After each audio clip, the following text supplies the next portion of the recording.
Hello everyone, welcome back to the channel. GATE के PYQs की series चल रही है और ये लेक्चर नंबर 37 है। प्रीवियस लेक्चर नहीं देखे हैं तो बहुत जरूर जाके देख लीजिएगा, एग्जाम कॉर्नर में है और हमने बेहतरीन लेवल के क्वेश्चंस को सॉल्व किया है। पहले क्वेश्चन की तरफ चलते हैं। पहला क्वेश्चन है, in a sanitary landfill decomposition and chemical changes with organic content of the solid waste is taking place. Sanitary landfill के पास जा रहे हैं हम और हमें कुछ consequential changes within landfill can be. तो कॉन्सिक्वेंशियल चेंजेस हमको देखने को मिल रहे हैं लैंडफिल पे। क्या क्या है? पहला बोल रहा है temperature change with in landfill. Second is production of gases like H2S, CO, CO2, CH4। Third one is destruction of pathogens and last is production of other gases like sulphur oxide and nitrogen oxide. तो अगर हम बात करते हैं जो हमारी sanitary landfill है, sanitary landfill की बात करी जाए तो ये एक तरीके का हमारा बायोलॉजिकल मेथड है वेस्ट को ट्रीट करने का। तो it is a biological method. पहला पॉइंट लिखते हैं, क्या है ये? बायोलॉजिकल बायोलॉजिकल मेथड है for waste treatment. For waste treatment अगर हम बात करें यहाँ पर तो हमें एरोबिक और एनएरोबिक दोनों ही तरीके की, एरोबिक और एनएरोबिक दोनों ही तरीके की प्रोसेस देखने को मिलती है। स्टार्टिंग में जब ऑक्सीजन प्रेजेंट होता है एक नॉर्मल ऑप्टिमम अमाउंट में, तो जो बैक्टीरिया है वो ऑक्सीजन की प्रेजेंस में एरोबिक प्रोसेस करते हैं। फिर जब वहां पर ऑक्सीजन की कमी होने लगती है तो वहां पर हमें एनारोबिक प्रोसेस भी देखने को मिलता है। तो यहाँ पर ये बायोलॉजिकल मेथड है वेस्ट को ट्रीट करने के लिए, फॉर वेस्ट ट्रीटमेंट। यहाँ पर हमें दोनों ही तरीके की चीजें देखने को मिलती है, एरोबिक भी देखने को मिलता है और फिर हमें एन एरोबिक भी देखने को मिलता है। तो अगर हम बात करते हैं यहाँ पर तो हमें क्या क्या मिलेगा, अगर हम बात करें तो क्या क्या हमको गैसेस मिलती है, तो हमें मिलेगी एमोनिया। हमें यहाँ से एमोनिया रिलीज होते हुए दिखेगी। कार्बन डाइऑक्साइड देखने को मिलेगी, तो कार्बन डाइऑक्साइड देखने को मिलती है। अगर बात करते हैं यहाँ पर कार्बन मोनोऑक्साइड देखने को मिलता है। हाइड्रोजन गैस देखने को मिलती है, हाइड्रोजन सल्फाइड देखने को मिलता है। मीथेन देखने को मिलता है, CH4 देखने को मिलेगा, मीथेन देखने को मिलेगा। नाइट्रोजन एंड ऑक्सीजन, तो यहाँ पर अगर देखा जाए तो नाइट्रोजन एंड ऑक्सीजन ये सारी गैसेस हमें देखने को मिलती है। यहाँ पर हमने कहीं भी ये नहीं देखा कि हमें नाइट्रोजन ऑक्साइड देखने को मिल रहा है, सल्फर ऑक्साइड देखने को मिल रहा है। ये स्टेटमेंट तो गलत हो गया, इसको काट देते हैं। तो पहला स्टेटमेंट करेक्ट है कि हमारा जो टेम्परेचर है वो इंक्रीज होने लगता है। कैसे? जब हमारा एरोबिक प्रोसेस हो रही होती है, जो वेस्ट है वो हमारा जब ऑक्सीजन के प्रेजेंस में डिकम्पोज हो रहा होता है, तब उसके बाद हमें क्या देखने को मिलता है, तब हमारे जो ऑक्सीजन की कमी होने लगती है तो एनारोबिक प्रोसेस की तरफ चला जाता है। एनारोबिक प्रोसेस में क्या होने लगता है कि टेम्परेचर इंक्रीज करने लगता है, गैसेस हमारी रिलीज होती हैं और टेम्परेचर इंक्रीज हो जाता है। तो पहला स्टेटमेंट करेक्ट है। कौन सी गैसेस रिलीज होती है? तो ये अभी मैंने बताया, ammonia, carbon dioxide, carbon monoxide, hydrogen sulphide, methane, nitrogen, oxygen. तो ये सेकंड स्टेटमेंट भी हमारा करेक्ट है। और जो पैथोजेंस होते हैं, जो हार्मफुल बैक्टीरियाज होते हैं, उनको भी डिस्ट्रक्ट करा जाता है, ये भी डिस्ट्रक्ट होते हैं हमारे, इसलिए तो ये बायोलॉजिकल मेथड है ट्रीटमेंट का। थर्ड स्टेटमेंट भी हमारा करेक्ट है, third statement is also correct.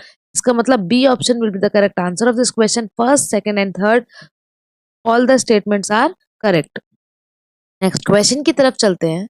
Next question हमारा है कि a town of 2 lakh population, तो हमारी पॉपुलेशन कितनी गिवन है? हमें 2 लाख पॉपुलेशन है, is getting water at the rate of, तो क्या रेट पे हमें वाटर मिल रहा है?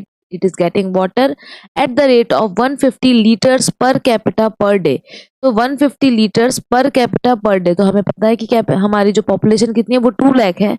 तो जब मुझे average quantity of water required निकालना होगा तो पर कैपिटा डिमांड को पॉपुलेशन से मल्टीप्लाई कर देंगे फ्रॉम आ रिवर।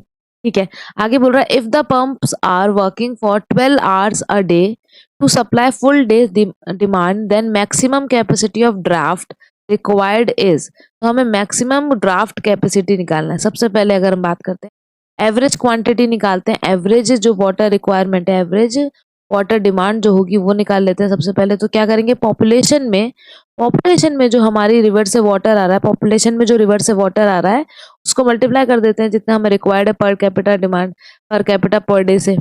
तो 2 लाख को हमने मल्टीप्लाई किया, 250 आगे आएंगे 3। ठीक है। Multiply by 150 litre per day. तो यहाँ से अगर हम बात करें, यहाँ पर 150 हो गया,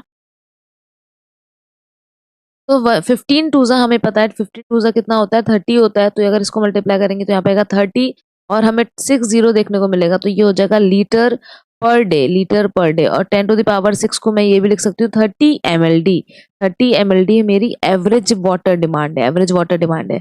अब अगर मैं मैक्सिमम कैपेसिटी की बात करूँ तो मैक्सिमम कैपेसिटी कितना होता है 1.8 का हमको मल्टीप्लाई करना पड़ेगा एवरेज डिमांड में। तो एवरेज डेली डिमांड जो है उसको अगर मैं मैक्सिमम डिमांड की बात करूँ तो उसमें हमें क्या मल्टीप्लाई करना पड़ेगा 1.8 का, तो 1.8 मल्टीप्लाई बाय 30 mld, 30 mld। अब इसको मल्टीप्लाई करेंगे तो हमें पता है कि 18 थ्री ज़ा 54 होता है, तो ये हो जाएगा 54 mld जो है मेरी मैक्सिमम वाटर डिमांड होगी। लेकिन जो हमारे पंप हैं वो एक दिन में 12 आवर्स ही वर्क करते हैं फॉर फुल सप्लाई, जो डिमांड करने के लिए हमारी पूरी डिमांड है उसको कवर करने के लिए, उसको फुलफिल करने के लिए बस 12 आवर्स ही एक दिन में काम करते हैं। तो हमारी मैक्सिमम ड्राफ्ट कितनी हो जाएगी, और मैक्सिमम ड्राफ्ट की अगर बात करें, मैक्सिमम ड्राफ्ट की बात करें तो ये 24 घंटे में कितनी देर काम कर रहे हैं 12 आवर्स काम कर रहे हैं। तो मैक्सिमम ड्राफ्ट के लिए क्या करोगे 24 घंटे में ये बस 24 घंटे में बस 12 आवर काम कर रहे हैं, 12 आवर काम कर रहे हैं। इसको सॉल्व करेंगे और हमारी वैल्यू निकालेंगे। तो जब इसको सॉल्व किया जाएगा तो हम इसको 12 से इसको 2 से मल्टीप्लाई कर देंगे, ये हो जाएगा मेरा 108 mld, 108 mld will be the correct answer of this question. D option बिल्कुल करेक्ट आंसर है। द नेक्स्ट क्वेश्चन, क्वेश्चन है a single lane highway has a traffic density of 40 vehicles पर किलोमीटर। तो के की वैल्यू मुझे जो है डेंसिटी ऑफ व्हीकल्स दे रखा है, के की वैल्यू दे रखी है 40 व्हीकल पर kilometre. If the time mean speed और स्पेस मीन स्पीड की वैल्यू हमें 40 किलोमीटर पर आवर और 30 किलोमीटर पर आवर रिस्पेक्टिवली दे रखा है। Average headway between the vehicles is, तो एवरेज हेडवे की वैल्यू पूछ रहे हैं बिटवीन द व्हीकल्स। तो अगर हम बात करते हैं क्वेश्चन को किस तरीके से सॉल्व करेंगे, सबसे पहले हम क्यू की वैल्यू निकाल लेते हैं। क्यू क्या होता है के इंटू वी होता है। के की वैल्यू हमें गिवन है 40 व्हीकल पर किलोमीटर और हमें जो वेलोसिटी है उसकी वैल्यू हमें दे रखी है 30 किलोमीटर पर आवर। जब इसको मल्टीप्लाई करेंगे तो हमारी वैल्यू निकल के आएगी 1200 vehicle per hour, 1200 vehicle per hour. और हमें एवरेज हेडवे बोल रहा है, एवरेज हेडवे निकालना है सेकेंड्स में व्हीकल के बीच में।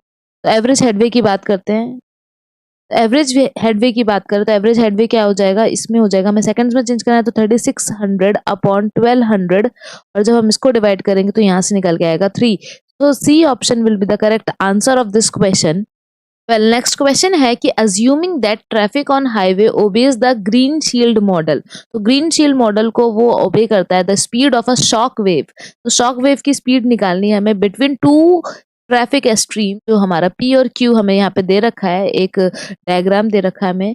तो यहाँ पे बोल रहा है कि जो शॉक वेव है उसके बीच की स्पीड निकालनी है। तो अगर बात करें क्वेश्चन किस तरीके से सॉल्व करना है, तो शॉक वेव में बेसिकली हमें क्या करना पड़ता है, फॉर्मूला क्या होता है स्पीड ऑफ शॉक वेव का। तो स्पीड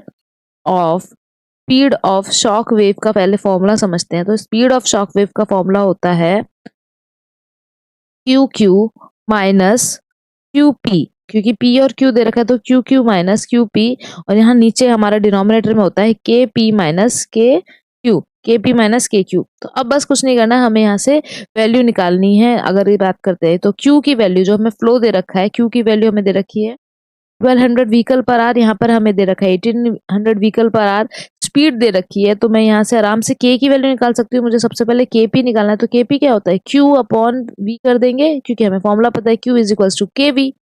तो Q इज इक्वल्स टू के वी लगाते हैं तो Kp क्या हो जाएगा मेरा, तो मैं अगर 1200 को 60 से डिवाइड करूंगी, 1200 को 60 से डिवाइड करूंगी तो वैल्यू मेरी निकल के आएगी 20 व्हीकल पर किलोमीटर, 20 व्हीकल पर किलोमीटर। के क्यू की वैल्यू की बात करें तो के क्यू हो जाएगा मेरा क्यू अपॉन वी। तो यहाँ पर मेरा जो 1800 है, 1800 को हम डिवाइड करेंगे 30 से और ये हो जाएगा मेरा 60 व्हीकल पर किलोमीटर, 60 व्हीकल पर किलोमीटर। बस इसमें वैल्यू को पुट करना है। क्यू क्यू की बात करते हैं, क्यू क्यू की बात करते तो ये हो जाएगा हमारा 1800 माइनस 1200 और अपॉन में मेरा चल रहा है, अगर अपॉन की बात करते हैं तो ये हो जाएगा मेरा 60 माइनस 20, तो ये हमारा ऊपर आएगा डिनोमिनेटर आएगा हमारा 40, डिनोमिनेटर आ रहा है मेरा 40 और ऊपर की बात करते तो ये हो जाएगा 00 और 6। इसको जब हम कैंसिल करेंगे तो हमारा यहाँ से वैल्यू निकल के आएगी 15 किलोमीटर पर आवर। तो 15 किलोमीटर पर आवर, तो यहाँ से हम जब कैंसिल करेंगे 1 0 से 1 0 कैंसिल और ये हमारा 15 आएगा। तो जो हमारा आंसर आ रहा है, जो शॉक वेव है 2 ट्रैफिक स्ट्रीम के बीच की, उसकी जो स्पीड निकल के आई है वो है 15 किलोमीटर पर आवर। ये अच्छा क्वेश्चन और ये फॉर्मूला हमें आना चाहिए। इस तरीके के क्वेश्चन बहुत ज़्यादा पूछे जाते हैं। वेल बहुत ही अच्छे लेवल के क्वेश्चन सॉल्व करें। अब आप लोग को पता है ये लेक्चर आपको एक सिविल इंजीनियर के संग शेयर करना है और अपना वैल्यूएबल फीडबैक ज़रूर देइए। Much for watching, like, subscribe our channel.